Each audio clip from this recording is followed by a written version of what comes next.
to come along and officially open Morris's Café today. I know there are many members of Morris's family here. It's wonderful to see you all. We all have incredible memories of Morris. He was a one in a million kind of character.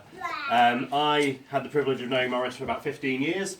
He of course was a dedicated local councillor, a dedicated local campaigner, but somebody who more than anything really cared about this town, cared about the people here, cared about fixing local issues.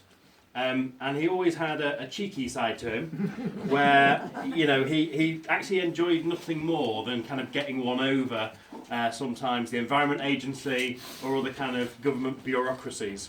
I remember very well one time Morris doing battle as an Irby Town Council with the Environment Agency about some flood relief scheme, and it took ages and ages and ages to get the paperwork right, and it really frustrated him. So the next time something came up where he needed permission to have some work done, he just decided to get on with it because they would never notice. And I remember a few months later when the Environment Agency turned up in the town and walked past what he had done and didn't notice it, he was so proud, he was so happy that he'd just been able to get away with it. And whenever I came to Irby, whether it was for an official function or whether it was just to do my shopping, I would always bump into Morris. In recent years, when of course he got his mobility scooter, I remember seeing him whizzing left, right and centre.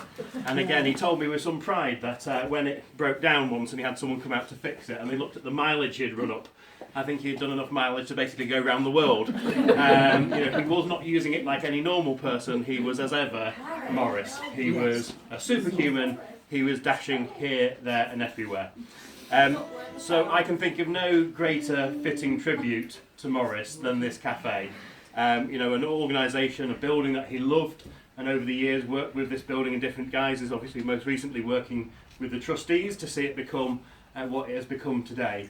And I think it is a really fitting, lovely tribute to Morris. And I'm sure people will sit in Morris Café in years to come and share some of their stories, because we've all got different stories about what Morris got up to. So I'm sure he will look down from heaven and smile upon us all as we share those stories about his life, his trials, his tribulations, and everything he did for this area.